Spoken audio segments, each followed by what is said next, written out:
11th admission 2026 या inter admission 2026-28 session के लिए ऑनलाइन अप्लाई चल रहा है। एडमिशन के लिए ऑनलाइन अप्लाई करने का जो प्रोसेस है वो चल रहा है, फॉर्म भरे जा रहे हैं। लेकिन इस फॉर्म को भरने से पहले आपको 4 बातों का ध्यान रखना है, वरना आपका किया कराया एडमिशन कैंसिल हो सकता है। आपका जो है ना ये एडमिशन ऑनलाइन अप्लाई करने के बाद भी, स्कूल में एडमिशन लेने के बाद भी कैंसिल हो सकता है। और ये गलतियां हर साल बच्चे करते हैं और उनका नुकसान, उनका खामियाजा उन्हें भुगतना पड़ता है। तो वो 4 बातें कौन सी है? अगर आपने अप्लाई कर दिया है तो भी आपको ध्यान देना है, तो भी आपको ये सारी बातें जाननी है। और अगर अप्लाई नहीं किया है तो अप्लाई करने से पहले जान लेना है, जो मैं आपको बताने जा रहा हूं। सबसे पहली बात, अगर आप अप्लाई करके 11th एडमिशन के लिए जो ऑनलाइन अप्लाई चल रहा है OFSS के पोर्टल से, अगर आप ऑनलाइन फॉर्म भर के अप्लाई करके ये सोच रहे हैं कि हमारा एडमिशन हो गया, तो आप गलत हैं। ये एडमिशन नहीं है, ये 11th एडमिशन के लिए केवल ऑनलाइन अप्लाई हो रहा है, ऑनलाइन फॉर्म भरे जा रहे हैं। फॉर्म नहीं भरेंगे तो एडमिशन नहीं होगा। अगर आप ये सोच रहे हैं कि हमने जहां से 10th पास किया, मैट्रिक पास किया, हमें वहीं एडमिशन लेना है, तो क्या अप्लाई थोड़ी करना पड़ेगा? नहीं, अप्लाई तो हर हाल में करना पड़ेगा, चाहे आपको एडमिशन कहीं भी लेना हो।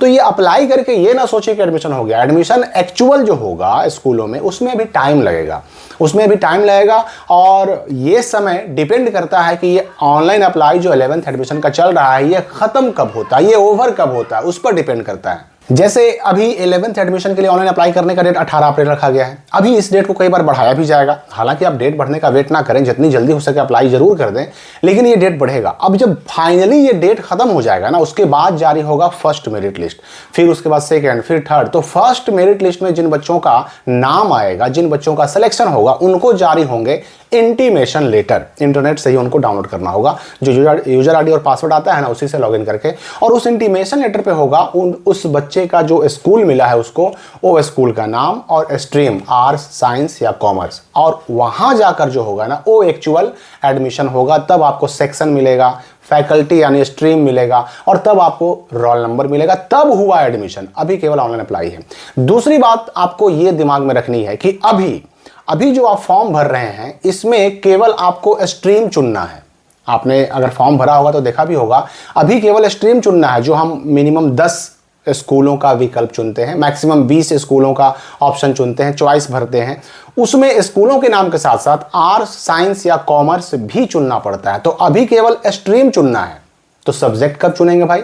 आर्ट्स में भी कई सारे सब्जेक्ट होते हैं, साइंस में भी कई सारे सब्जेक्ट होते हैं। कोई PCM लेना चाहता है, कोई PCB लेना चाहता है, कोई PCMB लेना चाहता है। तो ये सब्जेक्ट सिलेक्शन जो होगा वो एक्चुअल एडमिशन के टाइम में होगा। यानी जब आपका सिलेक्शन हो जाएगा, आप चाहे फर्स्ट मेरिट लिस्ट में हो, सेकंड में हो, थर्ड में हो, आपका जब सिलेक्शन होगा, जब स्कूल में जाएंगे आप एडमिशन कराने, उस वक्त जो वहां पर एक ऑफलाइन एक फॉर्म मिलेगा, प्रोस्पेक्टस मिलेगा, फॉर्म मिलेगा, उस फॉर्म को जब भरेंगे ना, ऑफलाइन फॉर्म, पेपर वाला फॉर्म भरेंगे, उसमें आपको सब्जेक्ट चुनना पड़ता है। उसमें आपको यह तय करना होता है कि हमें कौन से सब्जेक्ट पढ़ने हैं, आर्ट्स में कौन सब्जेक्ट, साइंस में कौन, कॉमर्स में कौन। ये सब्जेक्ट सिलेक्शन उस वक्त, अभी केवल स्ट्रीम सिलेक्शन करना है। और तीसरी बात आपको यह जान लेनी है कि अभी जो स्ट्रीम सिलेक्शन आप कर रहे हैं, मान लीजिए फॉर्म भरने के दौरान अगर हमसे स्ट्रीम गलत चुना गया, फॉर्म हमने भर दिया, पेमेंट कर दिया, फाइनल सबमिट हो गया, 11th एडमिशन का ऑनलाइन फॉर्म फाइनल सबमिट हो गया, और हमें फिर बाद में एहसास हुआ कि अरे हमने तो आर्ट्स से फॉर्म भर दिया, हमें साइंस में जाना था, साइंस से भर दिया, आर्ट्स में जाना था, कॉमर्स में जाना था, अब क्या होगा?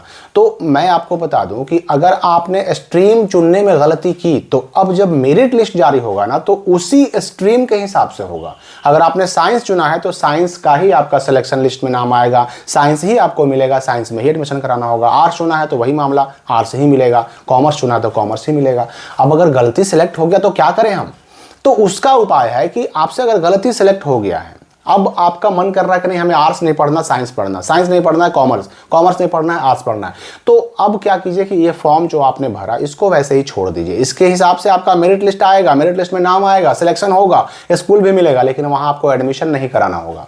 एडमिशन नहीं करा के उस फॉर्म को ऐसे ही छोड़ दीजिए। जैसे ही आप एडमिशन नहीं कराइएगा, ऑटोमेटिक ये फॉर्म हो जाएगा आपका रद्द। अब बन जाएंगे आप फ्रेश स्टूडेंट। और जब फर्स्ट, सेकेंड, थर्ड तीनों मेरिट लिस्ट का जो है एडमिशन कंप्लीट हो जाएगा, तब आता है स्पॉट एडमिशन का डेट। और स्पॉट एडमिशन में आपको फिर से ऑनलाइन अप्लाई करना पड़ेगा, और उस वक्त आप साइंस, आर्ट्स या कॉमर्स तीनों में से कोई भी स्ट्रीम में एडमिशन स्पॉट में करा सकते हैं।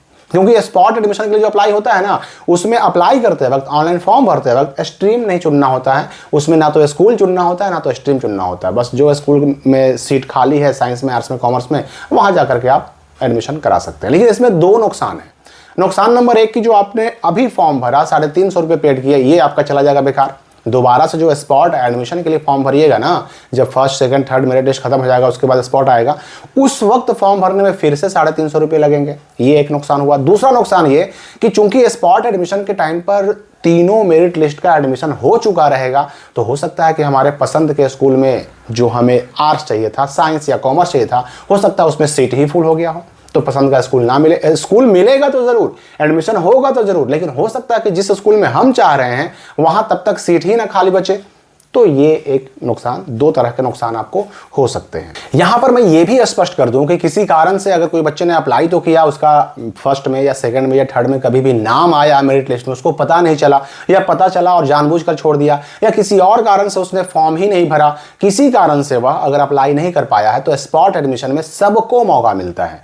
जिसने पहले अप्लाई किया, नाम आया, एडमिशन नहीं कराया, जिसने पहले अप्लाई ही नहीं किया, ऐसे सभी बच्चों को मौका मिलता है स्पॉट एडमिशन में। वो दोबारा से ऑनलाइन करते हैं, उस वक्त ऑनलाइन करने का मौका मिलता है और उनको भी एडमिशन लेने का मौका मिलता है 11th क्लास में। साथ ही ये भी याद रखिए कि 12 क्लास में आप डायरेक्ट एडमिशन नहीं ले सकते हैं। जैसे इंटर की अगर हम बात करें, इंटरमीडिएट 2 साल का जो कोर्स होता है बिहार बोर्ड का, उसमें एडमिशन 11th क्लास में होता है और 11th क्लास के बच्चे ही ऑटोमेटिक जाते हैं 12 क्लास में। 12 क्लास में नया एडमिशन नहीं होता। कोई बच्चा अगर ये सोच रहा है कि हम डायरेक्ट 12 क्लास में ही एडमिशन करा लेंगे, तो 12 में डायरेक्ट एडमिशन नहीं होता। 12 में बस वही बच्चे जाते हैं जो 11th में एडमिशन ले करके 11th का उन्होंने पूरा पढ़ाई किया, रजिस्ट्रेशन कराया, 11th में उन्होंने फाइनल एग्जाम दिया, उसके बाद वही बच्चे जाते हैं 12 क्लास में। डायरेक्ट एडमिशन 12 क्लास में नहीं होता है।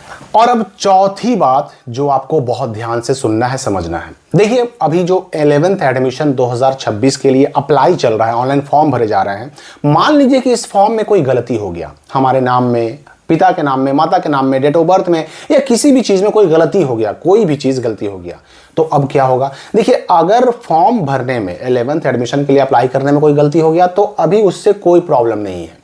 आपका सिलेक्शन भी होगा, जो स्कूल मिलना है वो स्कूल भी मिलेगा और एडमिशन भी होगा, है ना। गलती हो तो भी, फॉर्म में अगर गलती हो जाए तो भी आपका एडमिशन भी होगा, स्कूल भी मिलेंगे, सब कुछ होगा वैसे ही।